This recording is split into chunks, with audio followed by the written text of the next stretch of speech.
What if Jesus never existed? What if the most influential figure in human history was nothing more than a well-told myth? Today, we're erasing the Bible from history and seeing what remains. Spoiler, far more than you'd imagine. For centuries, a question has haunted historians, skeptics, and scholars alike. Was Jesus of Nazareth a real person or merely a religious legend? Today, we're not talking about faith. We're not citing miracles. We're not opening the Bible.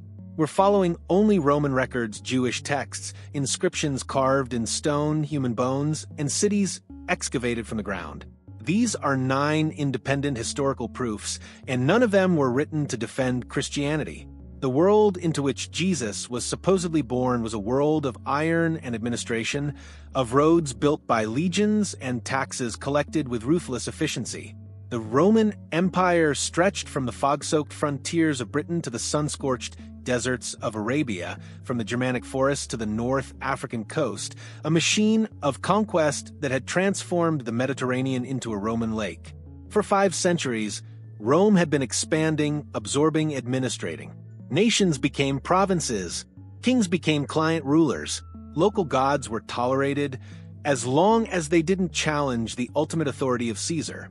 In the eastern territories of this vast empire, one particular region proved volatile, resistant, troublesome in ways that required constant attention.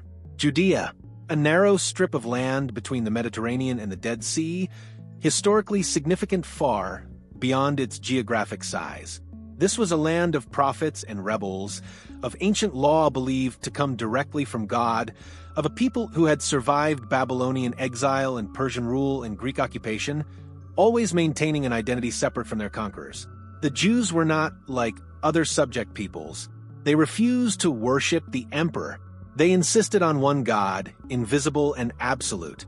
They possessed scriptures they believed were eternal, non-negotiable, binding. Rome governed Judea the way Rome governed all difficult places, with a delicate balance of local collaboration and military presence. Jewish authorities handled religious matters and lower-level administration. Roman prefects maintained ultimate control, backed by legions stationed in Caesarea and Jerusalem. The arrangement was pragmatic, unstable, occasionally erupting into violence that Rome suppressed with methodical brutality. And Rome had one very clear message for anyone considering rebellion. Resistance ends on a cross, slowly, publicly, agonizingly. This was the world of the first century. This was the stage upon which history claims a carpenter from an insignificant village sparked a movement that would outlast the empire itself. In the year 112, decades after the events in question, a powerful man sat down to write an official letter to the emperor. His name was Pliny the Younger, and he was serving as governor of Bithynia, a province in what is now northern Turkey. Pliny was no ordinary administrator. He was cultured, well-educated, a member of Rome's intellectual elite. His correspondence with Emperor Trajan survives today, offering us a window into the bureaucratic machinery of Roman governance. In one particular letter, Pliny describes a problem he's encountering. A group of people who call themselves Christians have become numerous enough in his province to concern him. The traditional temples are being neglected. The meat from sacrificial animals isn't selling. And Pliny, dutiful administrator that he is, wants guidance on how to handle this situation. Here's what matters. Pliny doesn't ask who Jesus was. He doesn't question whether the founder of this movement had existed. He asks something far more practical, far more bureaucratic. What legal procedures should he follow when prosecuting these Christians? What charges are appropriate? Should he punish the name itself, or only crimes committed under that name? Pliny describes their practices with the detached precision of a man filing an administrative report. These Christians, he writes, gather on a fixed day before dawn. They sing hymns to Christ as to a god. They bind themselves by oath not to commit theft, adultery, or fraud, but rather to live moral lives. After the ceremony, they reassemble to share an ordinary meal. When Pliny issued an edict banning these gatherings, many abandoned the practice. Some even cursed Christ when compelled to do so before statues of the gods and the emperor. This isn't theology. This is Roman bureaucracy operating with its characteristic precision. And embedded in this mundane correspondence is an assumption so fundamental that Pliny never thinks to question it. These people were following someone real enough to have died within living memory of older members of the community, someone whose teachings and example were specific enough to generate recognizable patterns of behavior, someone whose execution hadn't stopped the movement he started. In fact, that execution had somehow become central to the movement's identity. This is what evidence looks like when it isn't trying to convert you.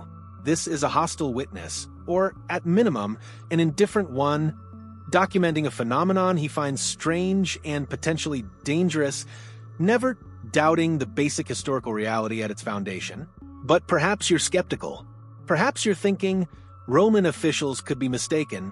They could be documenting a myth that others believed, reporting legend as fact without investigating its origins. Fair enough. So, let's go deeper. Let's talk about the man who supposedly ordered the execution, the Roman prefect named Pontius Pilate. For decades, critics pointed to a troubling gap in the historical record. Pilate appeared in Christian texts and in Josephus's histories, but nowhere else. No coins bore his name. No inscriptions marked his presence. No independent Roman source confirmed his existence. It was entirely possible, some scholars argued, that he was simply a narrative device, a character invented by gospel writers to give their story Roman credibility, to shift blame for Jesus' death from Rome to Jewish authorities. Until 1961. That year, Italian archaeologists were excavating an ancient theater in Caesarea Maritima, the administrative capital of Judea, where Roman prefects maintained their headquarters. Built into the structure as building material, stone recycled from an earlier construction, they found a limestone block. On its weathered surface, partially worn by centuries but unmistakably legible, was an inscription in Latin. 4 lines, 33 letters. The first line was damaged, but the second line read clearly, Tiberium, and the third line, Pontius Pilatus. The fourth, Prefectus Iudii. Pontius Pilate, prefect of Judea. The inscription was part of a dedication to Emperor Tiberius, probably marking the construction or dedication of a building in honor of the emperor. Standard practice in the Roman world, provincial governors routinely honored their emperors with public works. Nothing unusual, nothing controversial, just a stone recording a mundane political reality. The stone doesn't preach. The stone doesn't argue. The stone doesn't defend Christian claims or Jewish accounts. The stone simply exists, marking the presence of a Roman official in precisely the time and place ancient sources claimed he served. With one archaeological discovery, Pilate stepped out of the realm of literary invention and into the hard reality of documented fact. Now shift perspective entirely, leave Roman archives behind and enter a different tradition altogether, one with no investment whatsoever in validating Christian claims, one that had every cultural and religious reason to minimize or deny the significance of a Jewish preacher who sparked a breakaway movement that would eventually separate from Judaism entirely. Flavius Josephus was born around the year 37, just a few years after the events in question. He grew up in Jerusalem, became a Pharisee, participated in the Jewish revolt against Rome that erupted in 66, and eventually surrendered to Roman forces. Through a combination of pragmatism, political skill, and possibly genuine conviction, he became a client of the Flavian emperors, hence his adopted Roman name. He spent the rest of his life in Rome, writing histories of the Jewish people for Roman audiences, trying to explain Jewish culture and history to a world that found them strange, trying to make sense of the catastrophic war that had ended with Jerusalem's destruction and the temple's burning. In his massive work, Antiquities of the Jews, completed around the year 93, Josephus chronicles centuries of Jewish history. And in that chronicle, he makes 2 references to Jesus that have fascinated and troubled scholars ever since. The first is brief, almost casual. Describing events in the year 62, Josephus writes about the high priest Ananus taking advantage of a gap in Roman governance to convene the Sanhedrin. Ananus brought before this council the brother of Jesus who was called Christ, James was his name, and certain others, accusing them of transgressing the law, and delivered them up to be stoned. This passage is almost universally accepted as authentic. Christian scribes had no reason to invent it. It doesn't make Christians look particularly important, doesn't describe any miracles, doesn't advance theological arguments. It's simply a detail in a larger story about political maneuvering in first-century Jerusalem. And it contains something crucial: casual familiarity. Josephus isn't announcing Jesus' existence as breaking news. He's not presenting Jesus to an audience that has never heard of him. He's using Jesus as an identifier to clarify which James he means, the brother of Jesus, who was called Christ. This is shorthand. This is assuming shared knowledge. The second reference is longer and far more controversial. In it, Josephus describes Jesus as a wise man, a teacher who performed surprising deeds, someone executed by Pilate at the urging of Jewish leaders, someone whose followers claimed he appeared to them alive on the third day. Scholars have debated this passage for centuries. The language is suspiciously complimentary for a non-Christian Jew. The claim that Jesus appeared alive reads like a Christian confession rather than historical reporting.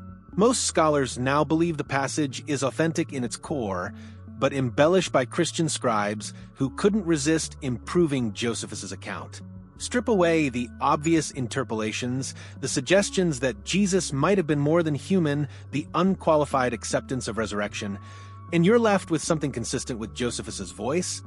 A Jewish historian acknowledging that Jesus existed, taught gathered followers, and was executed by Roman authority at the instigation of Jewish leaders. Not a glowing endorsement, not a theological statement, just historical documentation of an event Josephus considered significant enough to include in his comprehensive history. This is not how you write about mythology. This is not how you document legend. This is how you write about a recent historical figure whose existence is inconvenient, whose movement has become problematic, but whose reality is simply undeniable. Yet, perhaps the most haunting evidence comes not from words on parchment or papyrus, but from something far more visceral, far more immediate. In 1968, during construction work in northern Jerusalem, workers accidentally uncovered a series of first-century Jewish tombs. Standard practice in this period involved primary burial in cave tombs. Then, after the flesh had decayed, collecting the bones and placing them in ossuaries, limestone boxes about the size of a small suitcase, often inscribed with the deceased person's name. Inside one such ossuary, archaeologists found the skeletal remains of a young man, probably in his 20s. His name, inscribed on the container in Aramaic, was Yohanan ben Hakal, Yohanan son of Hakal.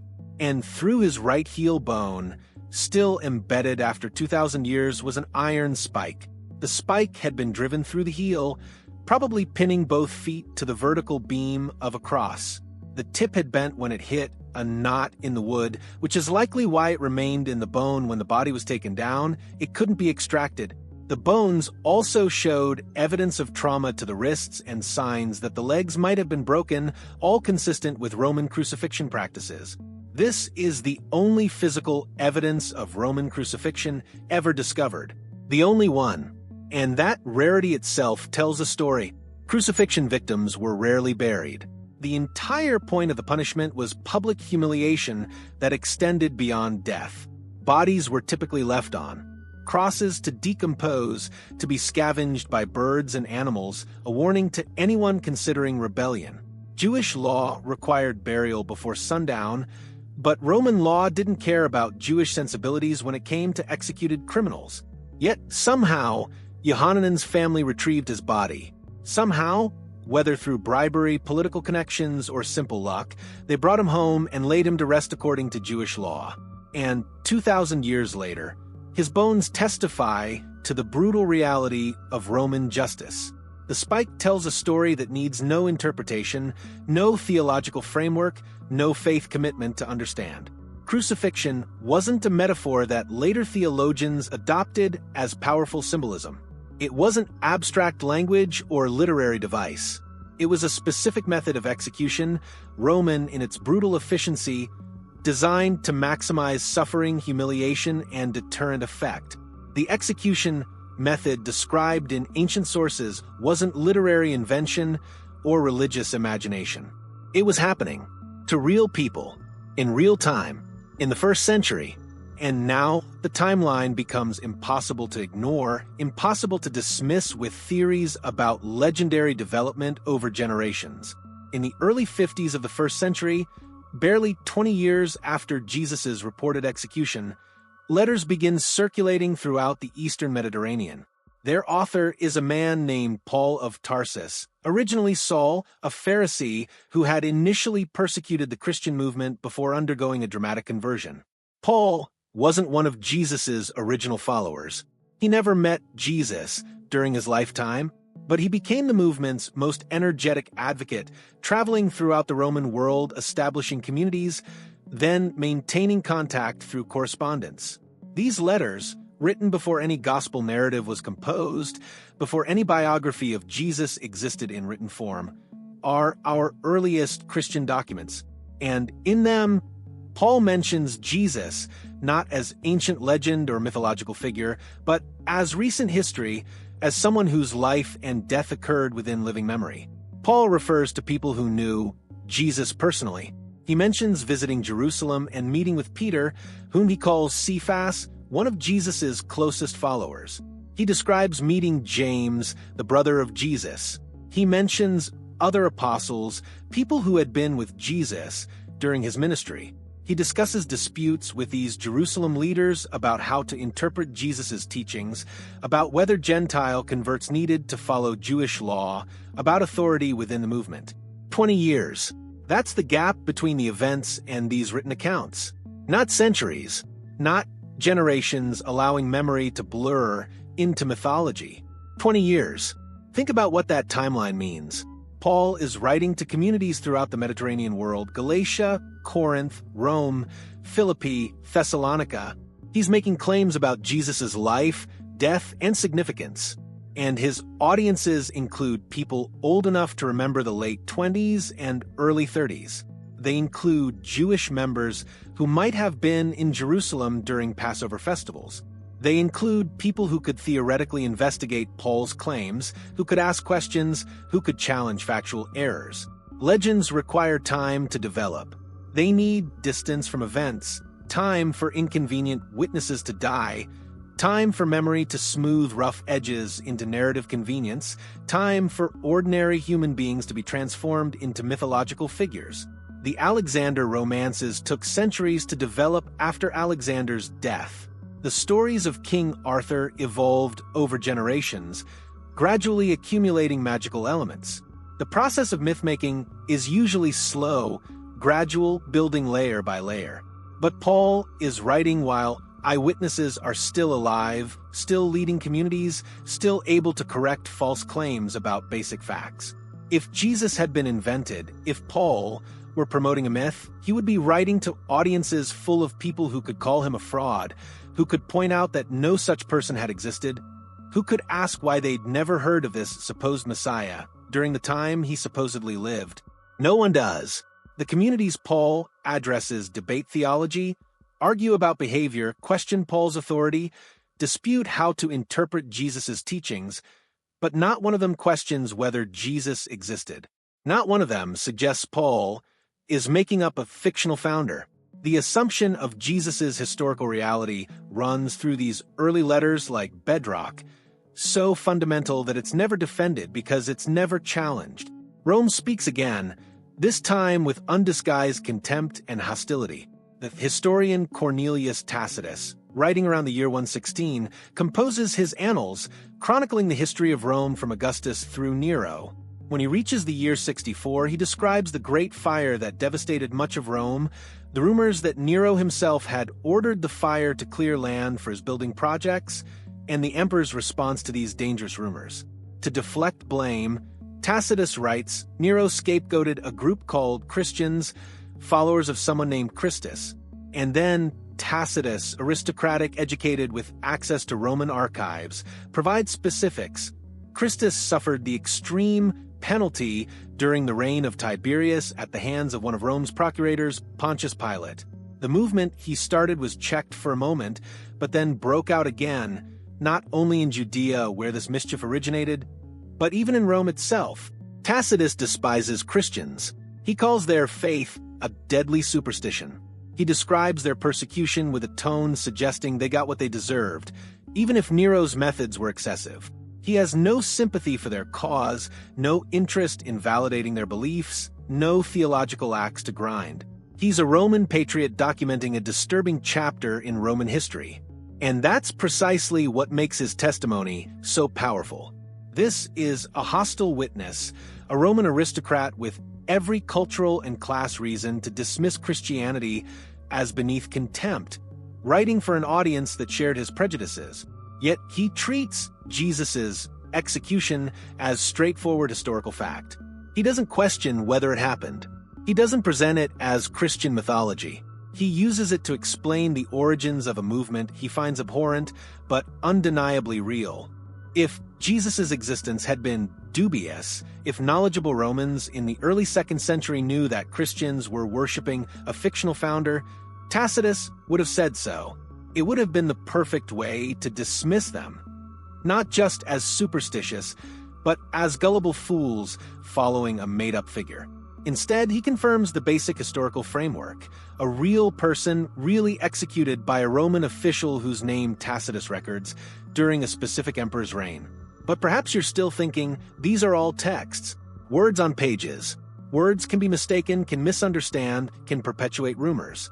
Where is the physical world? Where are the places?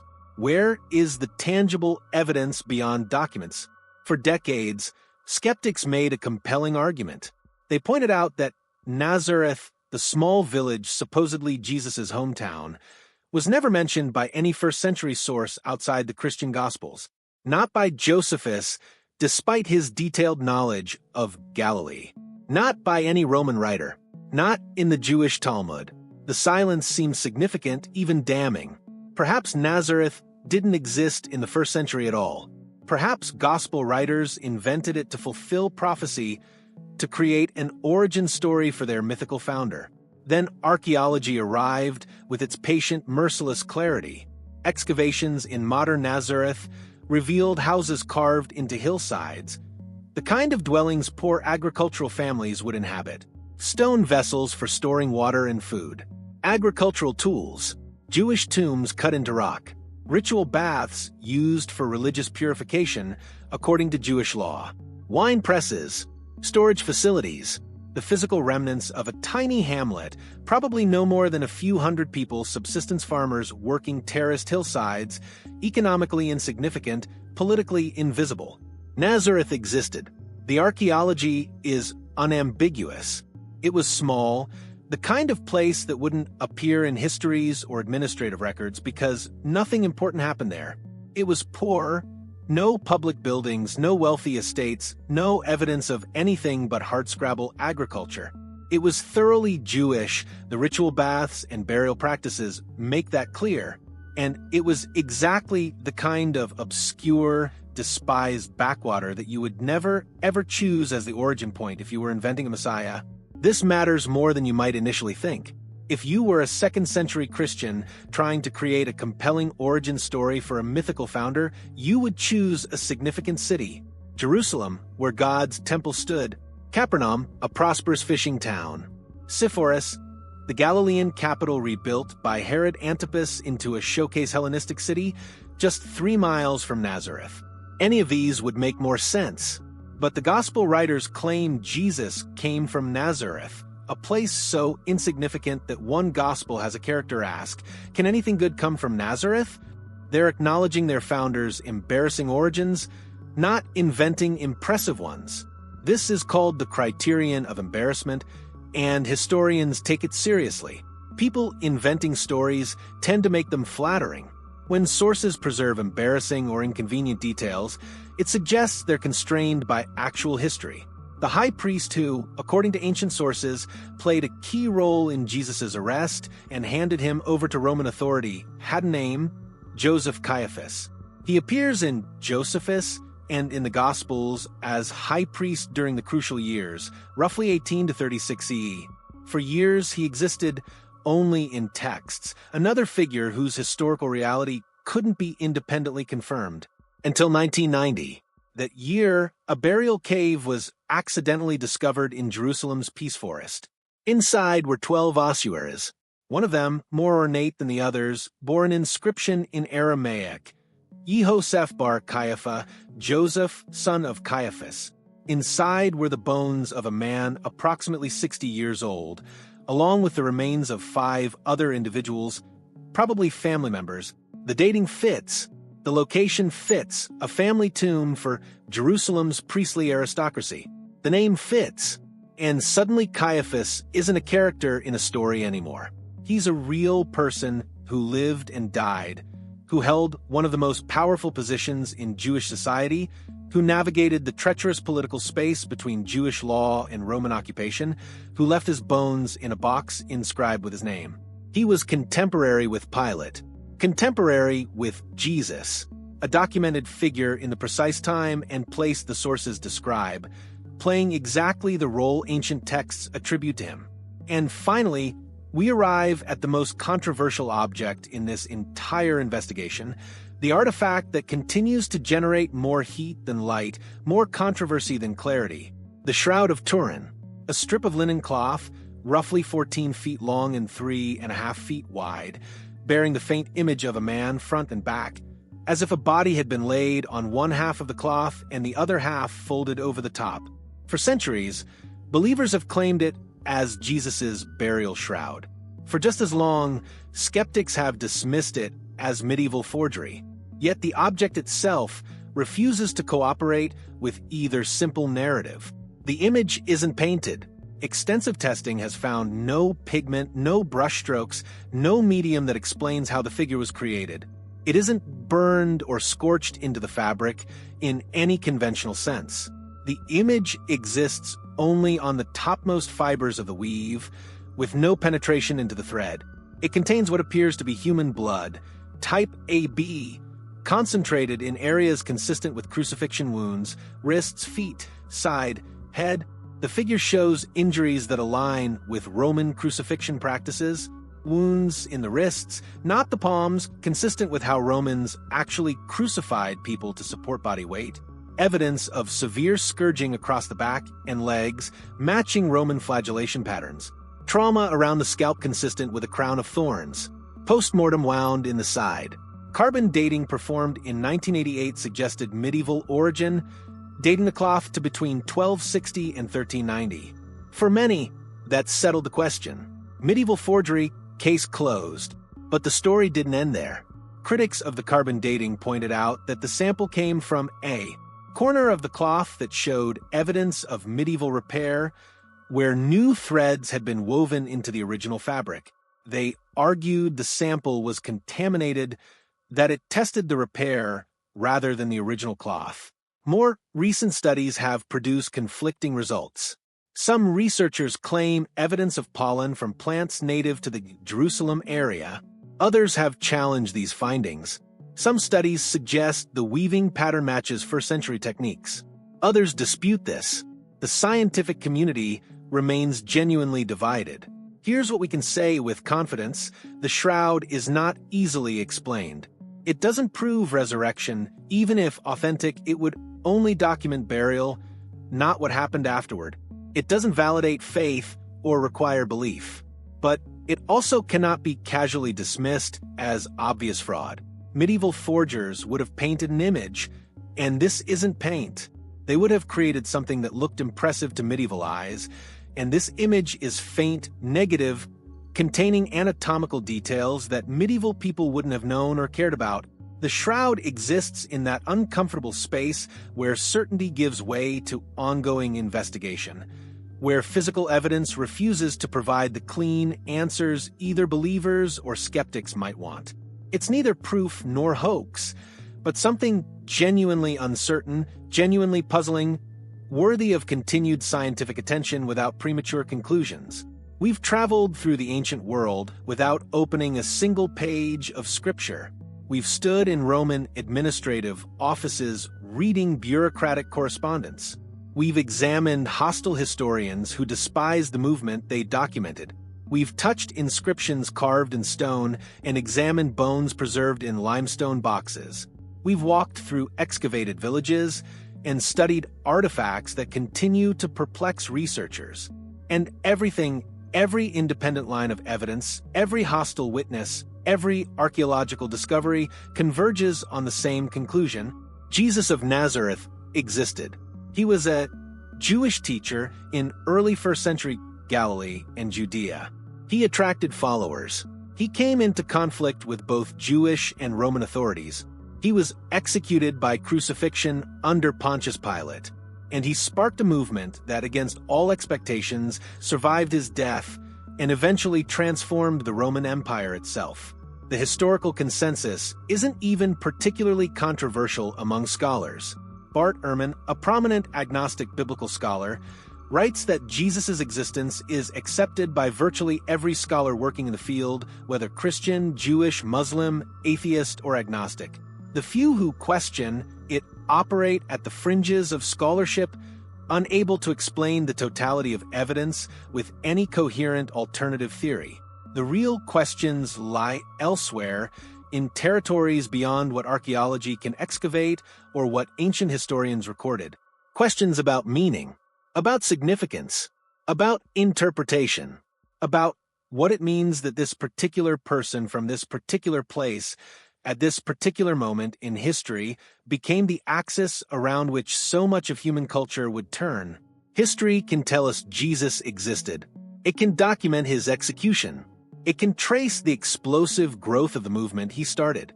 But history cannot answer why this obscure teacher from an insignificant village in a troublesome province became the most influential figure in Western civilization.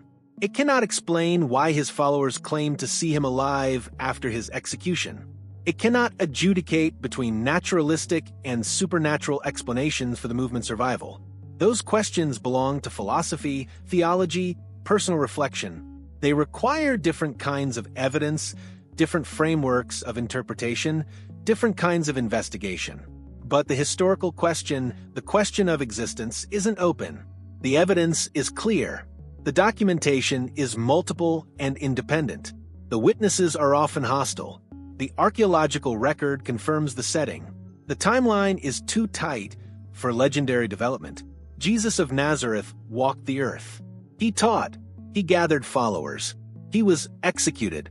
And somehow, against every expectation, against every historical precedent for failed messianic movements, his followers didn't disperse. They didn't fade into historical obscurity. They exploded outward, carrying his message across the Mediterranean world, eventually converting an empire. Today, you've seen what remains when you erase the Bible from the equation. The answer isn't nothing. The answer isn't silence. The answer is a man documented by enemies and bureaucrats, by hostile witnesses and indifferent administrators, a figure whose existence is as historically secure as any ancient person you could name, more secure than most. The final question isn't whether he existed. The question is, what does that mean to you?